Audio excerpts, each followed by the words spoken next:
કેમ છો? હું તમારો મિત્ર પ્રકાશ કરજરે આ ચેનલ બેટા તમારું સ્વાગત કરું છું. તો અહીંયા સુધી આપણે શું કરીએ, ક્લાસ 1 થી 5 પૂરા કર્યા હતા. જો તમે ના જોયા હોય તો તમને નીચે લિંક આપેલ છે, ત્યાં આગળ તમે જઈને જોઈ શકો છો. તો આપણે અહીંયા આગળ શું કરવાનું છે બેટા કે વૈદિક ગણિત શીખવાનું છે, વૈદિક મેથેમેટિક્સ શીખવાનું છે. તો આ ક્લાસમાં આપણે શું કરવાનું છે, રિવિઝન કરવાનું છે. કારણ કે જ્યાં સુધી આપણે રિવિઝન નહીં કરીએ ત્યાં સુધી આપણને કશું આવડશે નહીં. તો કયા ક્લાસનું રિવિઝન કરશું બેટા? આપણે દરેક 5 ક્લાસે રિવિઝન કરી લેવાનું છે. ચલો, ક્લાસ નંબર 1 થી 5નું આપણે શું કરવાનું છે, રિવિઝન કરવાનો પ્રયાસ કરવાનો છે. અને એટલે ખાલી હાઇલાઇટ જ કરવાનું છે આપણે. ચલો, હવે તમારે જો તમામ ક્લાસ જોવો હોય બેટા, એકદમ ફ્રી છે, કોઈ ચાર્જ લેવાનો નથી. જો તમને લિંક દ્વારા ના મળે તો મને આગળ વોટ્સઅપ કરી આપજો આ નંબર પર. ત્યાં આગળ તમને ક્લાસ મોકલાવી આપું છું. મારો એક જ એવો પ્રયાસ છે કે આ જે શિક્ષણનો ધંધો ચાલી રહ્યો છે, શિક્ષણનો ધંધા પર મારો પ્રથમ પ્રહાર મારું છું બેટા. પ્રથમ પ્રહાર મારું છું. કારણ કે હું નહોતો શીખ્યો તો હવે તમને શીખવાડવાનો પ્રયાસ કરીશ, કારણ કે હું હવે શીખી ગયો છું. ચલો, તો સૌથી પહેલાં આપણી પાસે ક્લાસ નંબર કયો આવશે? 1. તો ચલો વિદ્યાર્થી મિત્રો, આપણે શરૂઆત કરીએ. અહીં આગળ 5 થી 10 મિનિટનો ક્લાસ હશે, એટલે વધારે લોડ લેવાની જરૂર નથી. આપણે ખાલી રિવિઝન જ કરવાનું છે.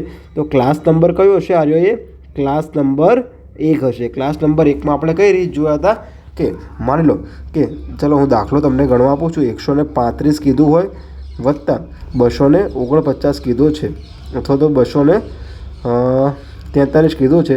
તમારે આનો સરવાળો કરવાનું કીધું હતું. તમે શું કરશો? સૌથી પહેલાં બેટા ખાલી રિવિઝન જ કરાવું છું, યાદ રાખજો. 5 ને 3 કેટલા થશે? 8. 3 ને 4 કેટલા થશે? 7. 1 ને 2 3. તો જવાબ કેટલો આવશે? 378. ખ્યાલ આવી ગયો છે?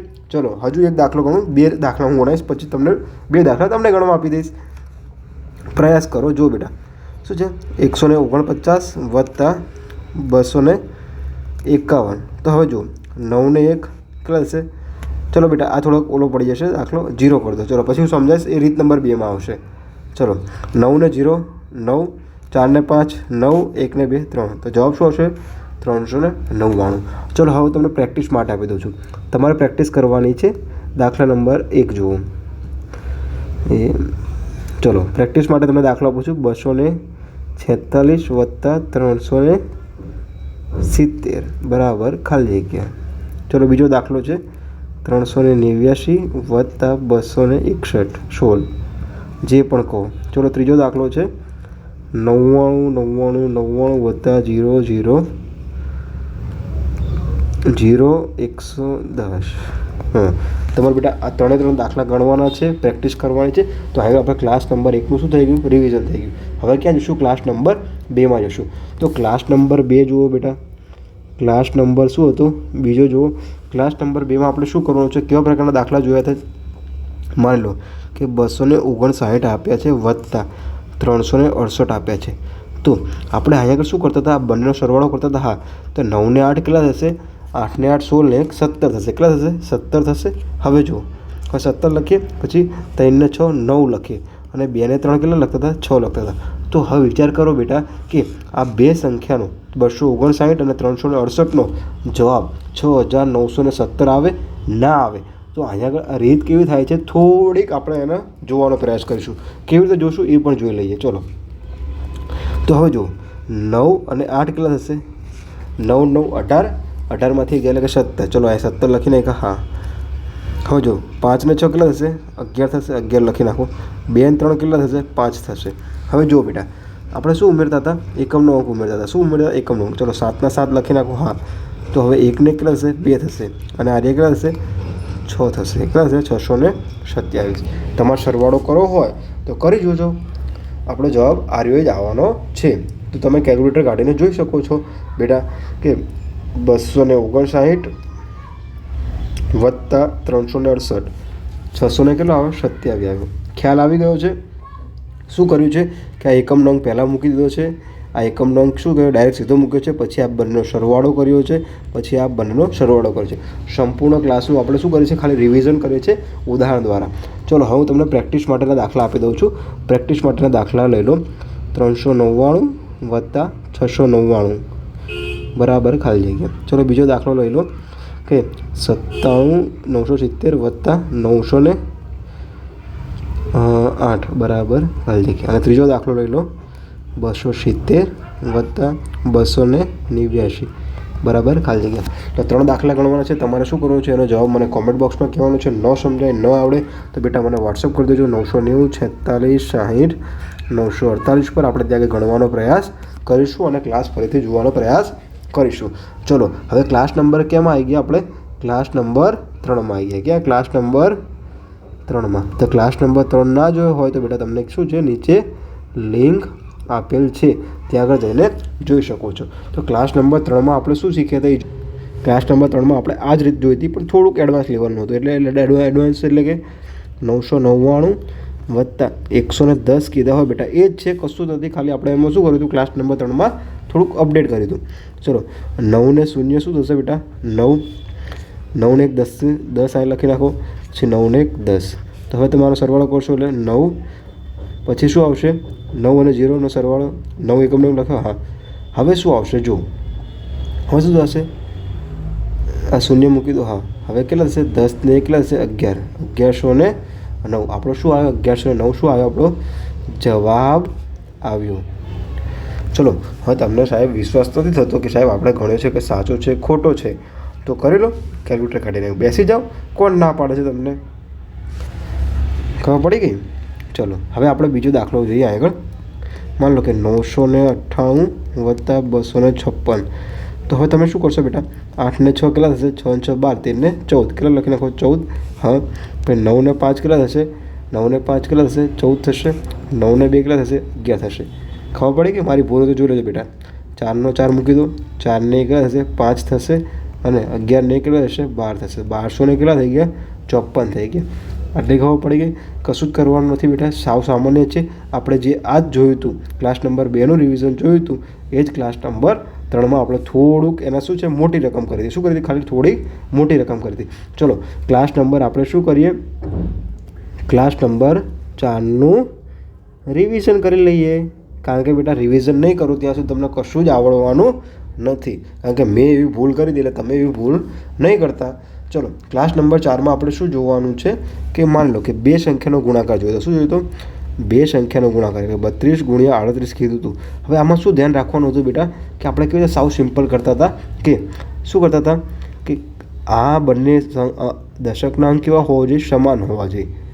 સમાન એટલે આપણે શું જોયું હતું કે આ 3 છે તો આ 3 હોવા જોઈએ, એટલી ખબર પડી ગઈ. હા, અને જે એકમના અંકનો સરવાળો કેટલો થવો જોઈએ? 10 થવો જોઈએ. માની લો કે હું લખી નાખું 33 ગુણ્યા 37. તો આ જવાબ મારો મતલબ આના માટે આ રીત આવશે. હવે હું લખી નાખું ધારો કે 34 ગુણ્યા 35. તો આ રીત કામમાં નહીં આવે. કેમ? કારણ કે 4 ને 5 કેટલા થાય છે? 9. તો આ ના થવો જોઈએ. કેટલા થવો જોઈએ બેટા? 10 થવો જોઈએ. આપણે સંપૂર્ણ ક્લાસ જોયો હતો. ચલો હવે આનો ગુણાકાર કેવો? સાવ સહેલો છે, સાવ સહેલામાં સહેલો. 8 દૂના 16 અને પછી 3 પછી કયો અંક આવે? 4. તો 3 4 1216 થાય. કેટલો થાય જવાબ? 1216. તમારે કેલ્ક્યુલેટર લઈને બેસવું હોય તો બેસી જાઓ. 32 ગુણ્યા 38 કેટલો જવાબ આવશે? 1216. તો ચલો હવે તમે આને ગણવાનો પ્રયાસ કરો. શું થશે? 3 7 21 ને 3 4 12 એટલે કે 1221. ખ્યાલ આવી ગયો છે? ચલો હું તમને પ્રેક્ટિસ કરી દઉં હજુ એક. 42 ગુણ્યા 48. તો સૌથી પહેલાં જુઓ એકમનો અંક સરખો છે. હા. 4 ને 2 ને 8 કેટલા 10 થાય છે? હા. તો 2 8 16નો છગડો અને 4 5 20. ખ્યાલ આવી ગયો છે બેટા? તો હવે ચલો હું પ્રેક્ટિસ માટેના તમને દાખલા આપી દઉં છું. ચલો 32 ગુણ્યા 38 એ તો આપેલો છે. ચલો 39 ગુણ્યા 31 બરાબર ખાલી જગ્યા. પછી બીજો પ્રશ્ન જુઓ કે 91 ગુણ્યા 99 બરાબર ખાલી જગ્યા. ત્રીજો પ્રશ્ન જુઓ કે 70 ગુણ્યા 71 ગુણ્યા 79 ખાલી જગ્યા. ત્રણેય પ્રશ્નોના જવાબ તમારે મને બેટા કોમેન્ટ બોક્સમાં વારાફરતી કહેવાના છે, ત્યાં આગળ જોવાનો પ્રયાસ કરજો. ચલો હવે ક્લાસ નંબર ક્યાં પહોંચી ગયા છે આપણે? ક્લાસ નંબર 5માં. તો ક્લાસ નંબર 5માં શું જોવાનું છે બેટા? એ આપણે જોવાનો પ્રયાસ કરીશું કે આપણે શું તો ક્લાસ નંબર 5માં બેટા આપણે શું શીખ્યા હતા કે 11ની સાથે કેવી રીતે ગુણાકાર થાય છે. તો સાહેબ હવે કેવી રીતે ખબર પડે છે? ચલો શીખવાડું. માન લો કે આપણે શું કરી હતી? પહેલી રીત કેવી?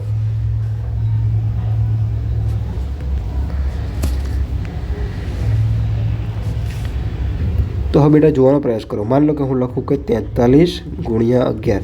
તો સૌથી પહેલાં તમારે શું કરવાનું છે, આપણે કેવી રીતે ગુણાકાર કરતા હોય છે, આમ સામાન્ય રીતે કરતા હોય 43 ગુણ્યા 11 પછી એમ ડૂમકી, પણ આવી ગધા મજૂરી નહીં કરવાની. આપણે શું કરવાનું છે, આગળ જોવાનો પ્રયાસ કરો કે જો 43 અને 11 આપે છે, હા 11 વડે કીધું છે, હા તો જો 4 આ લખી નાખો, 3 આ લખી નાખો.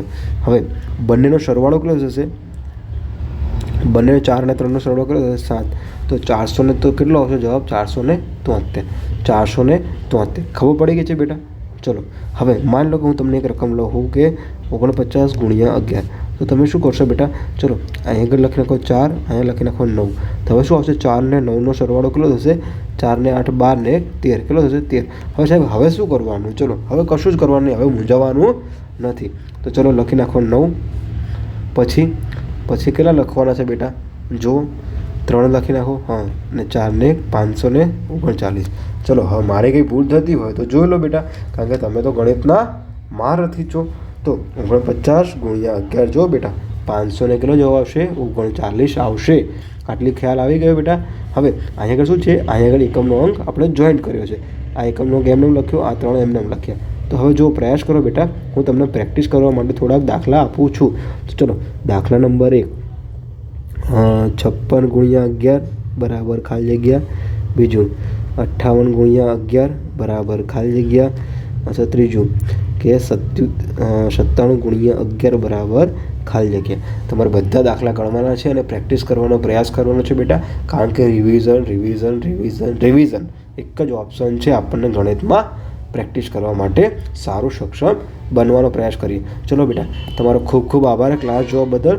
તમારો દિલથી આભાર માનું છું, કારણ કે તમે વૈદિક ગણિત શીખવાનો પ્રયાસ કર્યો છે. પરંતુ મારો એવો પ્રયાસ છે બેટા, તમે બીજા કોઈકને શીખવાડો અને તમારું ગણિત પણ સારું થશે. તમારા બેન દીકરી અથવા તો તમારા ભાઈને આ ક્લાસ શીખવાડો, તમને ખ્યાલ આવશે. ન સમજણ પડે ફોટો પાડો, વોટ્સઅપ કરો અને શીખો. ઓકે, કોઈ જ ચાર્જ દેવાનો નથી, કારણ કે શિક્ષણનો ધંધો જે બનાવ્યો છે અને આપણે તોડવાનો પ્રયાસ કરીશું. અને આ ચેનલને સબસ્ક્રાઈબ કરી દેજો, જેથી કરીને તમને નવા ક્લાસ આવતા હોય એ તમને સમયસર મળી રહે બેટા. ચલો, જય હિન્દ, જય ભારત.